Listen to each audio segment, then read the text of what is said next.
السلام علیکم ورحمۃ اللہ وبرکاتہ۔ ربی اشرح لی صدری ویسر لی امری واحلل عقدۃ من لسانی یفقہوا قولی۔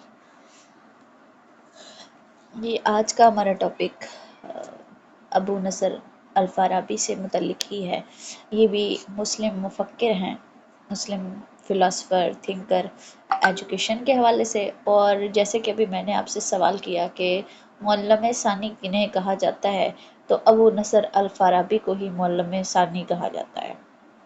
اور یہ کہا جاتا ہے کہ یہ ارسطو اور افلاطون سے بہت زیادہ متاثر تھے، اور انہوں نے ارسطو کی کتابیں پڑھ پڑھ کے تو یہ فلسفے کے ماہر بن گئے، ٹھیک ہے۔ افلاطون کو انگلش میں پلاٹو کہتے ہیں اور ارسطو کو ارسٹوٹل کہتے ہیں۔ یہ بھی آپ نے یاد رکھنا ہے۔ بعض دفعہ بچوں کو کیا ہوتا ہے کہ اسٹوڈنٹس جو ہیں وہ اردو میں نام پتہ ہوتے ہیں لیکن انگلش میں نہیں پتہ ہوتے، تو اس وجہ سے کویسچن کی جو اسٹیٹمنٹ ہے یا آپشنز میں اگر آ جائے نام تو پتہ نہیں چل رہا ہوتا۔ تو افلاطون کو پلاٹو کہتے ہیں اور ارسطو کو ارسٹوٹل کہتے ہیں، ٹھیک ہے۔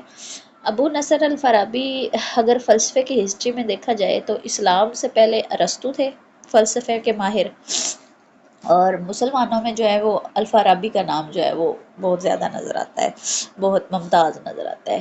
اب یہ پیدا ہوئے 1878 میں، اور اگر ہجری میں تو 259 ہجری میں یہ پیدا ہوئے، اور عیسوی میں 878 عیسوی میں یہ پیدا ہوئے۔ ترکستان میں پیدا ہوئے یہ، اور ان کا جو مکمل نام ہے وہ ہے محمد ابن ترخان ابن اوازالغا یا ازلغ، یہ دونوں نام ان کے ہیں، ازلغ اور ازلغ، اور مختصر جو ان کو زیادہ الفارابی کہا جاتا ہے، ٹھیک ہے۔ تو یہ ابو نصر محمد الفارابی کے نام سے زیادہ مشہور ہیں، ابو نصر محمد الفارابی، یہ ان کا مکمل نام ہے، ابو نصر محمد الفارابی، جو زیادہ مشہور ہے، دوسرا نام اتنا فیمس نہیں ہے۔ اور 1878 عیسوی میں پیدا ہوئے، 259 ہجری میں پیدا ہوئے ترکستان میں، اور 950 عیسوی میں دمشق میں انہوں نے وفات پائی، اور 339 ہجری میں دیکھا جائے تو 339 ہجری میں وفات پائی، اور عیسوی میں 950 عیسوی میں دمشق میں۔ اور اس کا ریفرنس بتایا گیا جی britannica.com سے یہ انفارمیشن کلیکٹ کی گئی ہے۔ اور اس فارابی کے جو اساتذہ کرام تھے ان میں حی بن یونس، یوحنا بن حیلان تھے، اور انہوں نے فلسفہ منطق کے علاوہ جس شعبے میں مہارت حاصل کی ان میں فقہ ہے، ادب اور طب اور موسیقی، ان چاروں ڈپارٹمنٹس میں انہوں نے مہارت حاصل کی، اور تقریباً 70 لینگویجز پر ان کو عبور حاصل تھا، دسترس تھی، 70 زبانیں جانتے تھے، اور 113 تصانیف تھی ابو نصر محمد الفارابی کی۔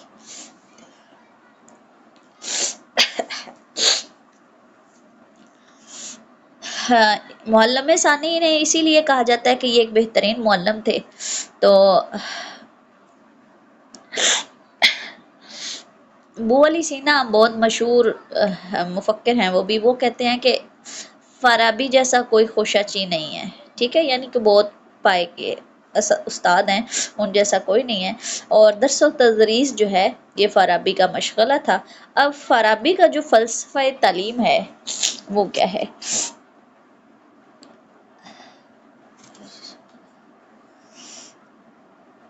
اسکرین آپ کو شو ہو رہی ہے نا؟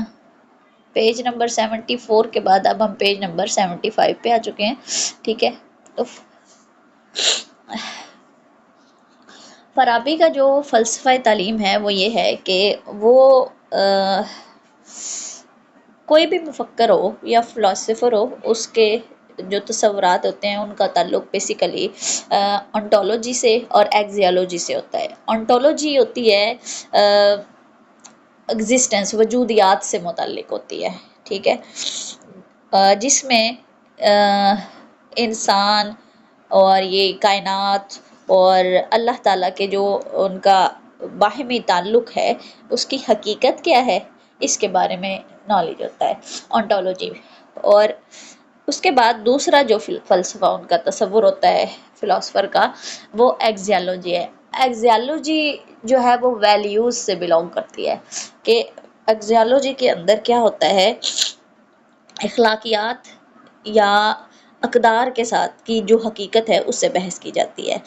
اور جو فارابی کی زندگی ہے وہ اخلاقیات کا ایک بہترین نمونہ ہے، ایک مطلب ایجوکیشنسٹ کے طور پر، فلاسفر کے طور پر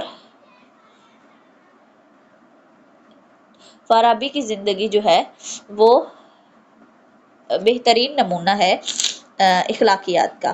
ان کا یہ کنسیپٹ جو ہے وہ کلیئر تھا کہ علم و حکمت کے لیے انسان کو صحیح علم راج، پاک باز، سچا اور اعلیٰ اخلاق کا پابند ہونا چاہیے، یعنی بحیثیت ایک ٹیچر اس کا کردار، اس کا اخلاق سب بہترین ہو، اور اسے بدکاری سے، فریب سے اور خیانت اور مکر اور حیلہ سے دور رہنا چاہیے، یعنی جھوٹے بہانے بنانا یا خیانت کرنا یا برے جو اخلاق ہیں ان سے ایک بحیثیت ایک ٹیچر اسے دور رہنا چاہیے، اپنے اخلاق کو، اپنے کردار کو اسے اعلیٰ بنانا چاہیے۔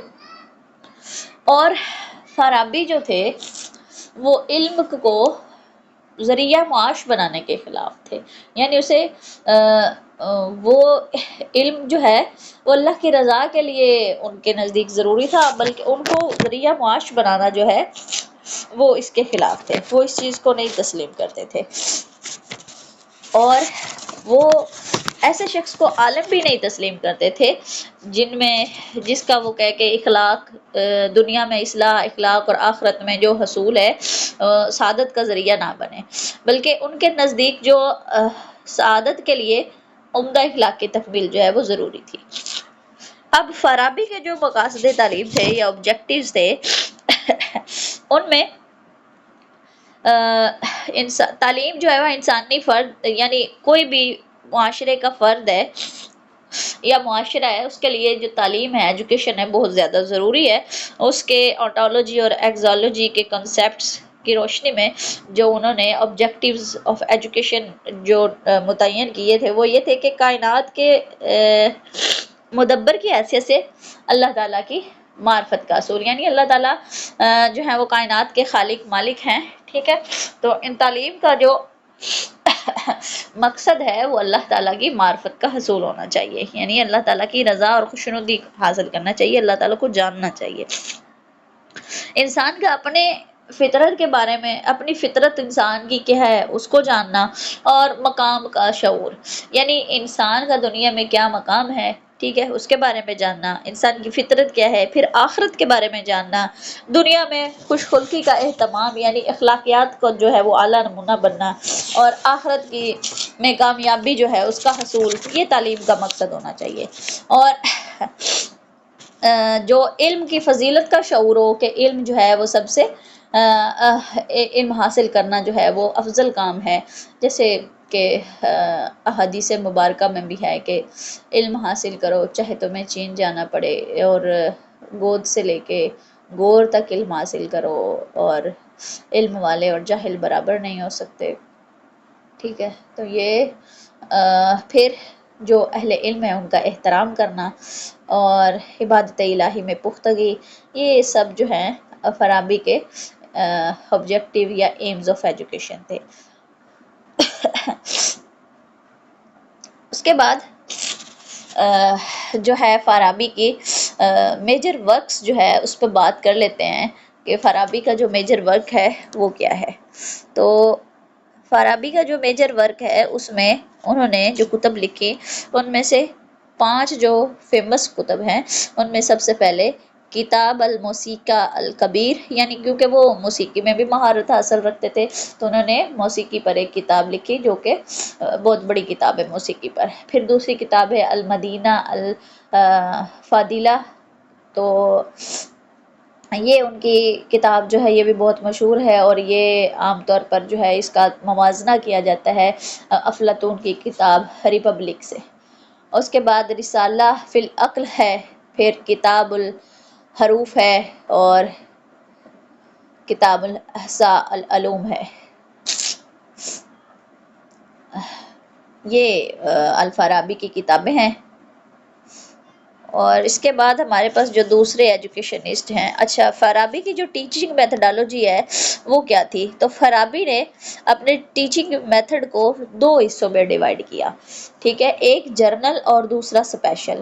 تو اس میں جو اسپیشل میتھڈ تھا وہ ڈیمونسٹریشن میتھڈ تھا، اور یہ جو ڈیمونسٹریشن میتھڈ تھا اس کو انہوں نے ایلیٹ کلاس کے لیے جو ہے وہ آرگنائز کیا، یا ان کے لیے یہ زیادہ تر استعمال کرتے تھے، ایلیٹ کلاس کے لیے. کیونکہ ایلیٹ کلاس وہ تھی جنہوں نے حکومت میں آنا ہوتا تھا، لیڈرشپ کو مطلب لیڈ کرنا ہوتا تھا، قیادت کے لیے ایلیٹ کلاس آتی تھی. اس وجہ سے جو ڈیمونسٹریشن میتھڈ ہے وہ انہوں نے ایلیٹ کلاس کے لیے متعین کیا، اسی کے مطابق وہ ان کو ٹیچ کرتے تھے. اب جو جنرل میتھڈ ہے وہ انہوں نے عام انسان کے لیے، یعنی ڈسکرپٹیو میتھڈ کے ذریعے وہ ایک عام جو آدمی ہے اس کو پڑھاتے تھے. اب عام جو ڈسکرپٹیو میتھڈ ہے اس میں جی Al Farabi believes education is essential for everyone. تو ان کا یہ بھی یقین تھا، عقیدہ تھا کہ تعلیم جو ہے وہ سب کے لیے ہے. تو ہم بات کر رہے تھے کہ جرنل میتھڈ جو ہے وہ عام انسان کے لیے تھا، اور عام لوگوں کے لیے، کیونکہ ڈسکرپٹیو اینڈ پرسویسو میتھڈ جو تھے وہ اس کے ذریعے ہدایات دی جاتی تھی، اور ڈیمونسٹریشن میتھڈ جو ہے وہ انسٹرکشنز جو ہیں وہ معاشرے پر ایلیٹ کلاس جب سوسائٹی کو ہدایات دیتی ہے اور فالو کرواتی ہے، تو اس وجہ سے انہوں نے الگ الگ سوسائٹیز کے لیے الگ الگ میتھڈز جو تھے وہ متعین کیے ہوئے تھے. پھر وہ کہتے ہیں کہ ایجوکیشن جو ہے، تعلیم سب کے لیے ہے، اور تعلیم کے بغیر کوئی بھی انسان جو ہے وہ خوشی اور سکون حاصل نہیں کر سکتا، کاملیت حاصل نہیں کر سکتا. تو اس کے بعد وہ کہتے ہیں کہ education must be accessible to each and every member of the society, کہ تعلیم جو ہے وہ اس پر معاشرے کے ہر فرد کی رسائی ہونی چاہیے. اور اس کے علاوہ جو وہ ٹیچنگ میتھڈ استعمال کرتے اس میں وہ انسٹرکشن مٹیریل جو ہے وہ furthermore the teaching method میں also differ according to available instruction material. تو جو ہدایتی مواد موجود تھا پھر ہوتا تھا اس کے مطابق وہ ٹیچنگ میتھڈ کو اڈاپٹ کر لیتے تھے. اور فارابی نے ڈائلاگ اور ڈسکشن میتھڈ پر بھی فوکس کیا ہے، جیسے کہ وہ پلاٹوز کے ماڈل ہیں ان کو وہ فالو کرتے تھے کہ ڈسکشن ہونی چاہیے، آرگومنٹس ہونے چاہیے، ٹھیک ہے، تاکہ جو عقائد ہیں وہ پختہ ہو جائیں انسان کے ذہن پر، اسٹوڈنٹ کے ذہن پر جو بھی عقائد ہیں، جو تھاٹس ہیں وہ ذہن نشین ہو جائیں انہیں. کریکولم کی بھی بات کریں تو الفارابی کے مطابق جو ہے the educationists develop a plan to achieve their educational objectives. This plan is called curriculum, ٹھیک ہے, which transmits knowledge, skills and culture heritage for the nation to the next generation. تو فارابی جو ہے یہ فرسٹ فلاسفر تھے جنہوں نے learning اور سائنس کو کلاسیفائی کیا, ٹھیک ہے, اور انہوں نے یہ اس لیے کیا تاکہ ایجوکیشنل آبجیکٹیوز جو ہیں ان کو متعین کر سکے. اور اس کے علاوہ وہ الفارابی جو ہیں وہ believes that education process must begin with learning language and its structure, کہ زبان کے سکھانے سے اور اس کی ساخت سے جو ہے وہ شروع ہونا چاہیے ایجوکیشن کا پروسیس. یعنی کہ جس زبان کا لٹریچر پڑھا رہے ہیں پہلے وہ زبان تو سکھائی جائے, جیسے ہم پہلے بات کر رہے تھے کہ قرآن پاک کو ہمیں عربی میں سیکھنا چاہیے تاکہ ہم اللہ تعالیٰ کے کلام کو ڈائریکٹ سیکھ سکیں اور اللہ تعالیٰ کی بات کو سمجھ سکیں. تو اسی لیے اب اس کے علاوہ فارابی جو ہے وہ زیادہ تر ارتھمیٹک کو امپورٹنس دیتے تھے, اور ان کے سبجیکٹس میں جو ہے مطلب جیسے کہ پہلے بات کی کہ طب میں, موسیقی میں انہیں مہارت تھی, تو اس کے علاوہ میتھمیٹکس میں تو وہ ارتھمیٹکس کو بہت امپورٹنٹ لیتے تھے. اور میتھمیٹکس کو پھر انہوں نے 7 پارٹس میں ڈیوائڈ کیا, جس میں arithmetics, geometry, science of perspective science, scientific astronomy, یہ اور اس کے علاوہ music, dynamics and science of machines. یہ ساری چیزیں شامل تھی الفارابی کے کریکلم میں۔ اس کے بعد ہم بات کریں گے قاضی ابن جماعہ پہ۔ یہاں جو ہے 2 منٹ کا وقفہ بھی کریں گے تاکہ آپ کی کلاس کو ری جوائن کیا جا سکے۔ اس میں نیٹ ورک ایرر آ چکا ہے اس وجہ سے۔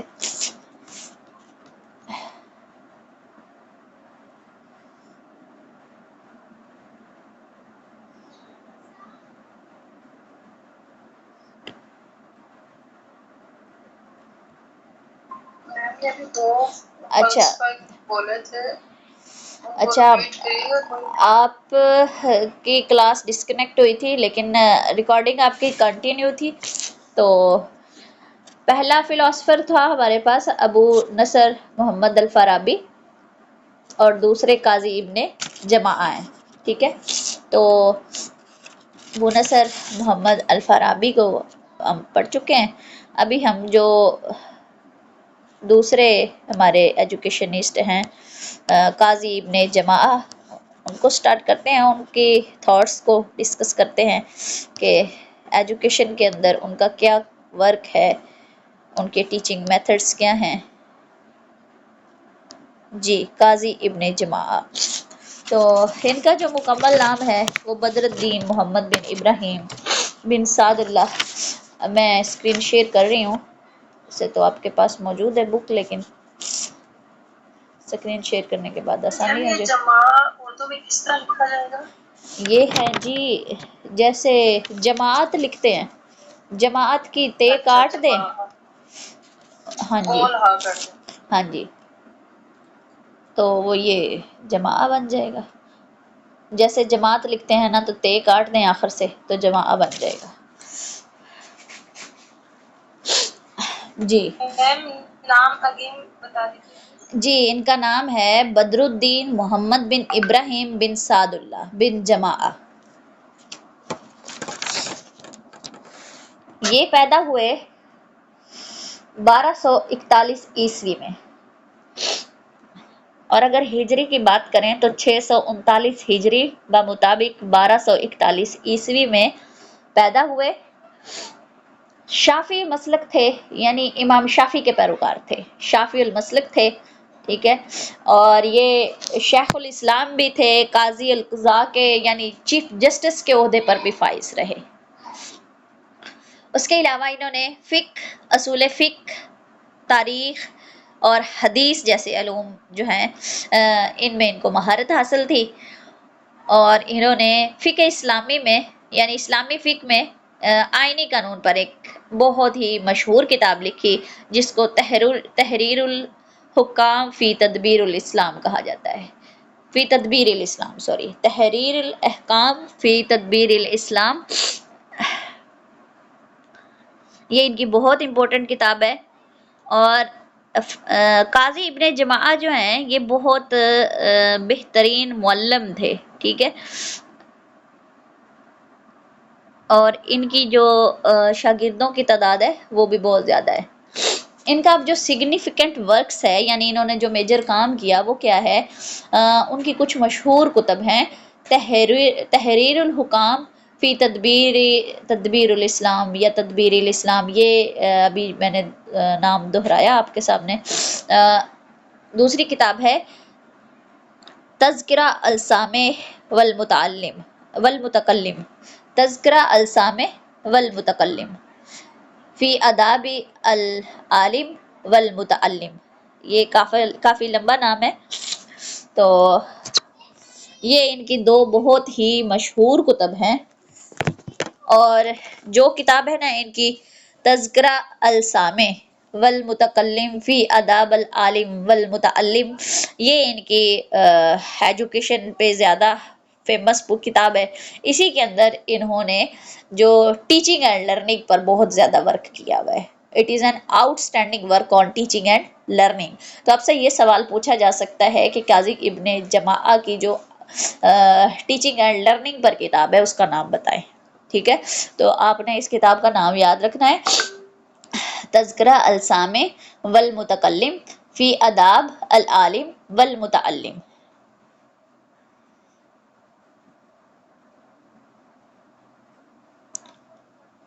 ٹھیک ہے. اچھا جی، اس کے بعد ایجوکیشنل ایمس پر بات کرتے ہیں. گیپ اس لیے دیا تاکہ آپ نوٹ کر سکیں.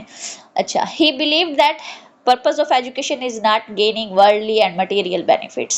The real aim of education is spiritual and eternal well-being of man. کہ صرف دنیاوی فائدے یا مادی فوائد حاصل کرنا ہی تعلیم کا جو ہے وہ مقصد نہیں ہے، بلکہ جو حقیقی مقصد ہے ایجوکیشن کا وہ روحانی اور ابدی سکون حاصل کرنا ہے اور بہترین انسان بننا ہے، تاکہ اور اسلام کی جو تعلیمات ہیں ان کو فالو کرنا ہے.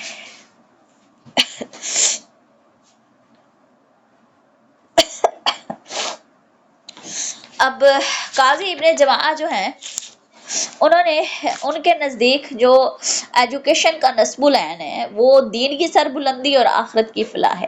اب جتنے بھی مسلم فلاسفر ہیں یا تھنکر ہیں ان کا تقریباً سب کا یہی ایم ہوتا ہے ایجوکیشن کا، کہ اللہ تعالیٰ کی رضا کا حصول، دین کی سربلندی، آخرت کی فلاح. جیسے کہ ابھی ہم نے الفارابی کے ایجوکیشن کے آبجیکٹیوز کو ڈسکس کیا تو اس میں بھی تقریباً یہ سارے پوائنٹس تھے کہ جو ہے اس میں وہ کہتے ہیں کہ انسان کو اپنے رب کو پہچاننا چاہیے، اپنی فطرت اور اپنا مقام کا شعور حاصل کرنا چاہیے، آخرت کو کے بارے میں جاننا چاہیے، خوش اخلاق ہونا چاہیے، یعنی اخلاقیات کو سیکھنا چاہیے، ان کا اہتمام کرنا چاہیے، اور پھر آخرت کا جو ہے وہ حصول.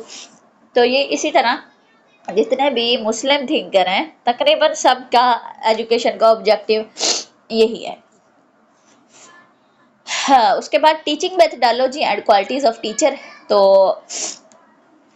قاضی ابن جماعہ جو ہیں وہ گریٹ ٹیچر ہیں، بہترین استاد ہیں، ٹھیک ہے، اور ان کے بہت زیادہ اسٹوڈنٹس اور فالوورز ہیں، اور انہوں نے جو focused on teaching methodology and practical aspects of teaching. عملی پہلوؤں پر انہوں نے زیادہ کام کیا ہے، اور ٹیچنگ میتھڈس پر اور عملی پہلوؤں پر، یعنی پریکٹیکل کام کر کے دکھایا. یہ نہیں کہ صرف رولز کو لکھ دیا ہے اور اپلائی نہیں کیا، بلکہ انہوں نے اپلائی کیا ہے، اور اس پر جو انہوں نے اپنا پریکٹیکل ورک کیا پھر انہوں نے اس کام کو اپنی کتاب تذکرہ السامع والمتکلم فی آداب العالم والمتعلم میں لکھا، اور یہ ان کی بہترین کتاب ہے ٹیچنگ میتھڈالوجی پر.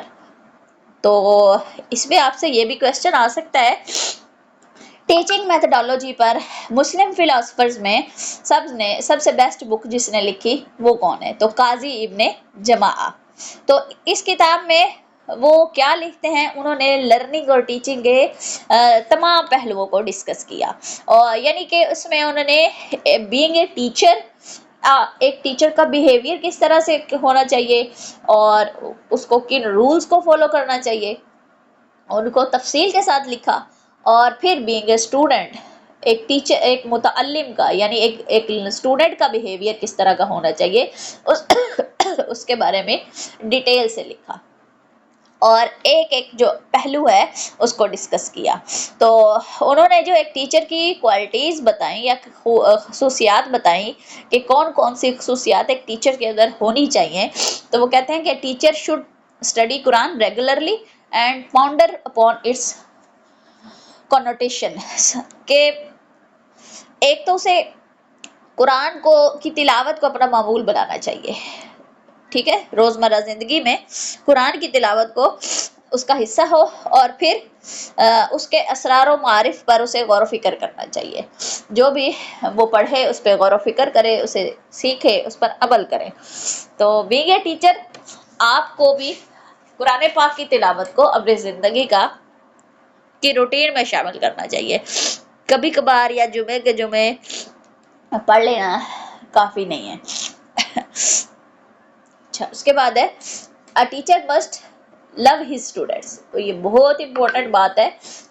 جب تک کہ ایک ٹیچر اپنے اسٹوڈنٹ سے محبت نہیں کرتا وہ انہیں بہترین طریقے سے سکھا ہی نہیں پاتا، دل سے سکھا ہی نہیں پاتا، لگن سے نہیں سکھا پاتا.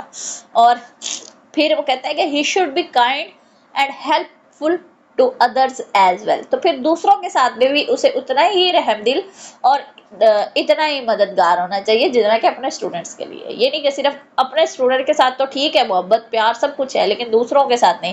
تو اخلاقیات کا اعلیٰ نمونہ جو ہے وہ ایک ٹیچر کو ہونا چاہیے. اس کے بعد he must refrain from envy, pride and other moral ills.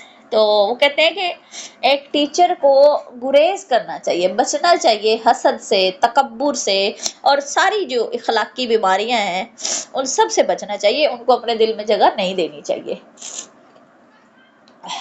اور اس کے باوجود وہ کہتے ہیں کہ جب کرٹیسزم کا سامنا ہو پھر بھی تحمل سے کام لیں اور انصاف سے کام لیں.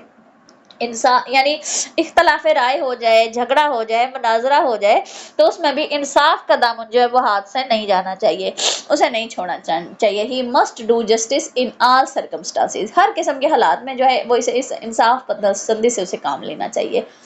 اور پھر a teacher must appreciate those who seek knowledge. جو علم حاصل کرنے کا شوق رکھتے ہیں یا حاصل کرتے ہیں انہیں ان کی حوصلہ افزائی کرنی چاہیے ایک ٹیچر کو.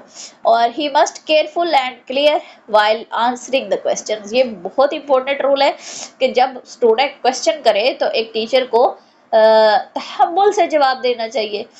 اگر سوال واضح نہیں ہے، مبہم ہے تو اسے ریپیٹ کرنا چاہیے. سوال کے اسٹیٹمنٹ میں جو مسائل ہیں یا پھر اگر سوال کا جواب آیا ہے اسٹوڈنٹ کی طرف سے اور جواب اگر رانگ ہے تو بھی جو صبر اور تحمل کا دامن ہے، پیشنس جو ہے اسے مینٹین رکھنا چاہیے. اور اگر بالفرض ایک ٹیچر کو کوشچن کا آنسر نہیں آتا تو رانگ آنسر نہ دے صرف اس وجہ سے کہ جی میں ایک ٹیچر ہوں اور میری عزت خراب ہوگی. جھوٹے وقار کی خاطر رانگ آنسر دینے کی بجائے ایڈمٹ کرے کہ جی ٹھیک ہے مجھے نہیں پتا، یا پھر میں آپ کو بعد میں بتا دوں گا، یا ہم کل بتا دیں اس کے بارے میں بات کریں گے، بجائے اس کے کہ کوئی غلط جواب دیا جائے. اس کے بعد ایک ٹیچر کو اپنے سبجیکٹ میں ماہر ہونا چاہیے، یعنی اپنے سبجیکٹ پر اسے مکمل عبور ہو اور ہر پہلو سے اسے اس کے بارے میں پتا ہو، تبھی وہ اسے بہترین طریقے سے سکھا سکتا ہے.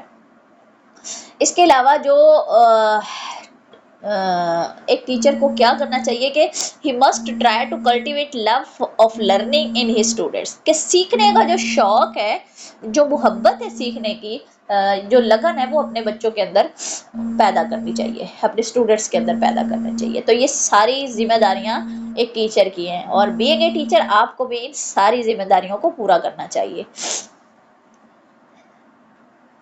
اس کے بعد code of ethics for students.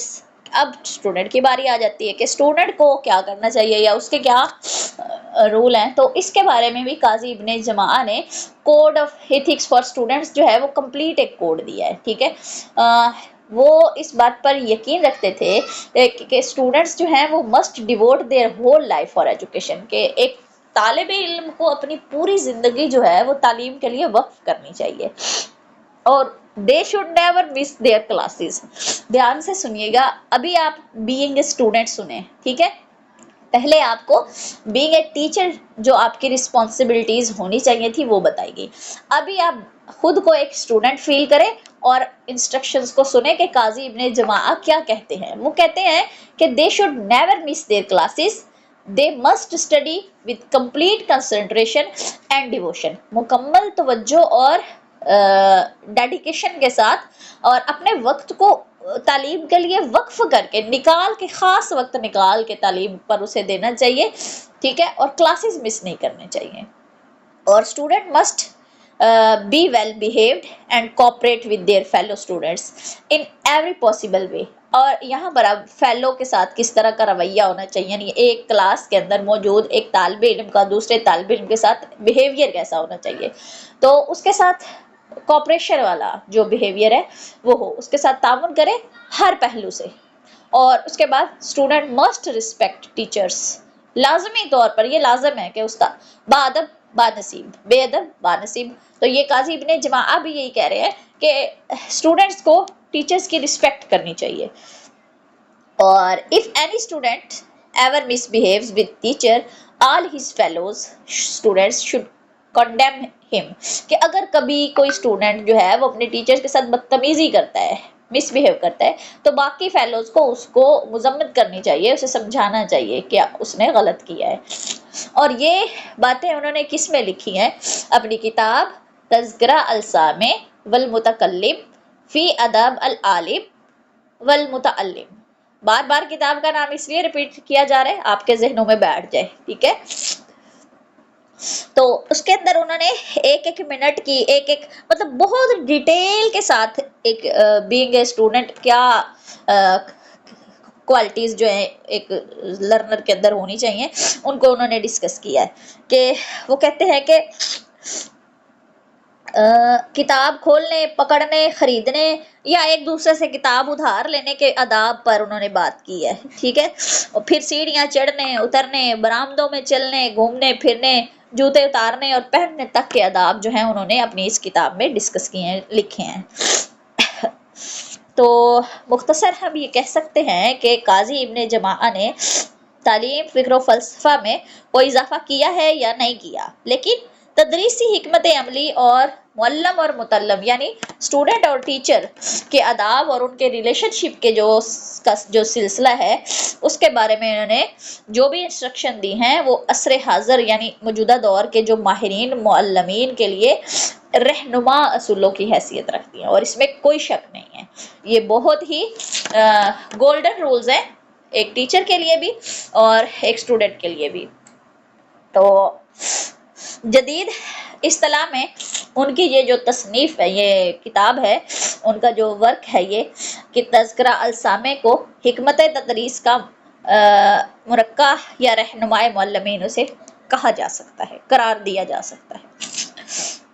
اور ان کی وفات ہوئی 1332 عیسوی میں. قاضی ابن جماعہ کی وفات ہوئی 1332 عیسوی میں اور 733 ہجری میں 733 ہجری میں ان کی وفات ہوئی. تو یہ ہمارے دوسرے مسلم فلاسفر اور تھنکر تھے. جی ابھی آپ سے کچھ سوالات کیے جائیں گے، آپ ان کے جوابات دینے کے لیے ہینڈ ریز کریں گے، ٹھیک ہے. اچھا، ایک کتاب ہے تحریر الحکام فی تدبیر الاسلام، اس کے رائٹر کون ہے؟ ہینڈ ریز کیجئے گا. جی نعمان، سمی نعمان، بتائیے جواب. تحریر الحکام فی تدبیر الاسلام، کیا اس کے رائٹر؟ جی قاضی ابن جماعہ. جی ویری گڈ، ویل ڈن. اچھا جی، دوسرا سوال ہے آپ سے کہ معلم ثانی کا مکمل نام کیا ہے؟ جی ام حالہ. ابو نصر فارابی. ابو نصر محمد الفارابی. بالکل. محمد الفارابی. جی مکمل نام دوبارہ دہرائیے نویدہ خانم. ابو نصر. جی مکمل نام دہرائیے. ابو نصر محمد. ابو نصر محمد محمد بن محمد. نہیں فیمس نام کی بات کر رہے ہیں ہم، فیمس نام کی بات کر رہے ہیں جو ان کا فیمس نام ہے. آپ نے فیمس نام کو یاد رکھنا ہے کہ ان کا فیمس نام ہے ابو نصر محمد الفارابی. ابو نصر محمد الفارابی، اور ان کو معلم ثانی کہا جاتا ہے، ٹھیک ہے. ابو نصر محمد الفارابی کو کتنی زبانوں پر عبور حاصل تھا، کتنی زبانوں پر دسترس حاصل تھی؟ جی سدرا وقاص. میم ان کو 70 لینگویجز پر مہارت حاصل تھی. ویری گڈ، زبردست، ٹھیک ہے. اچھا نیکسٹ کوشچن ہے کہ کوئی بھی ایجوکیشنسٹ یا فلاسفر یا تھنکر ہے تو اس کے جو تصورات ہوتے ہیں تو ان کا تعلق بیسیکلی کن دو تصورات یا دو جو ہیں فلسفے کن سے ہوتا ہے؟ جی سدرا.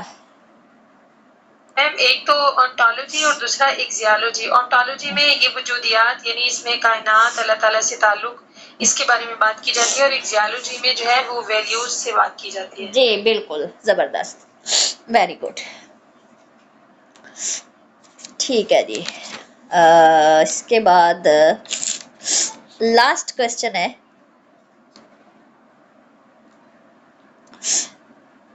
تذکرہ السامع والمتکلم فی ادب العالم والمتعلم. یہ کتاب، اس کا موضوع کیا ہے، کس چیز پر لکھی گئی ہے یہ؟ جی اسد اللہ.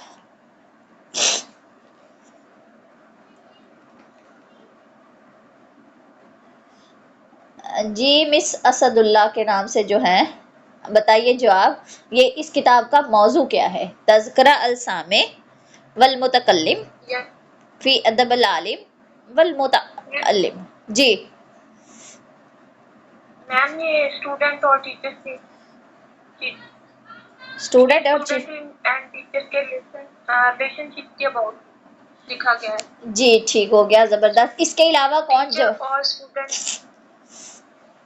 میم یہ ٹیچنگ میتھڈالوجی پر ہے. جی بالکل ٹیچنگ میتھڈالوجی پر ہے، بڑی آؤٹ اسٹینڈنگ کتاب ہے ٹیچنگ اینڈ لرننگ کے حوالے سے، ٹھیک ہے. اور اس کے اندر انہوں نے بہت تفصیل کے ساتھ ایک ٹیچر کے ذمہ داریاں یا فرائض اور اسٹوڈنٹ کے جو آداب ہیں ان کو بیان کیا ہے. ٹھیک ہے جی، آج کا لیکچر یہاں مکمل ہوا. السلام علیکم ورحمۃ اللہ وبرکاتہ.